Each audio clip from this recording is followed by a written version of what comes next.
All news, all day. News Radio 1080 KRLD. Good morning. KRLD Sunday Morning News continues. It is 6:40. I'm Peter Z. Thank you for joining us. Thanksgiving, a time for the whole family to gather around the dinner table and try not to argue about politics. I've got Veronica Sites on the line. She is the author of Conflict Resolution Solutions. And, Veronica, I got to start with this. Good morning. And is politics even fair game for discussion at a holiday dinner table? You know, Peter, that's the best question. It's more like wild game if you bring it into the discussion. It's, the value of a relationship. We need to ask ourselves, that cliche, I'm going to give my 2 cents worth. Uh-huh. The best question a person individually needs to ask themselves is, how much is that 2 cents costing me?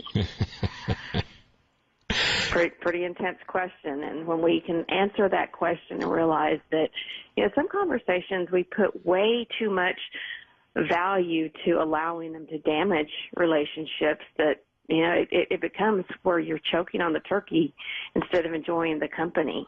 Should you go to the lengths of laying out some ground rules for dinner discussion before grace is said?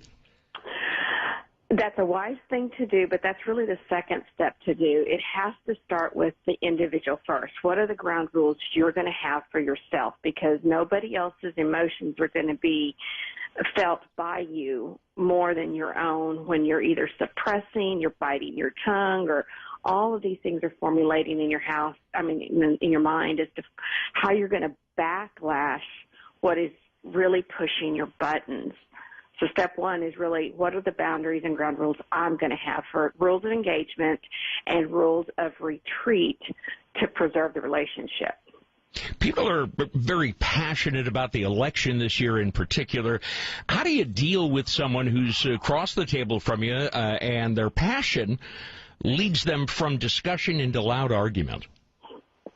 That's when you really lay out the ground rules should be laid out, first with the self, second with this is going to be a time that's enjoyable. And when it happens that somebody does cross the line, just restate, for this meal, this time, and this, mix of company, we're not going to escalate conversations. We're going to respect each other's people, and we're going to respect the differences of opinions.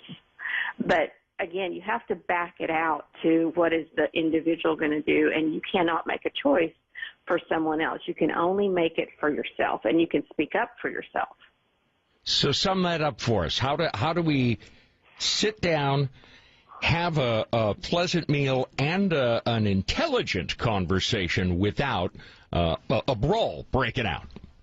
Well, the summary of it is, I go to my meal. I've already resolved in my mind. This is the destination of this Thanksgiving. I will come through this at peace with myself and knowing that I've done everything that I can, number one. Number two is I will let those around me know, this year's going to be different for me. I don't know what you're going to do, but a person that sets a standard for the many that might not have the skills or tools to do the same. And what is modeled by one will be mirrored by those that are on board. And then you start to have that collaboration, not to really snuff somebody out, but really just set the tone for the difference that you want to see. Excellent. Veronica Sites, author of Conflict Resolution Solutions. And Veronica, very valuable and timely advice for us this morning on the KRLD News Line.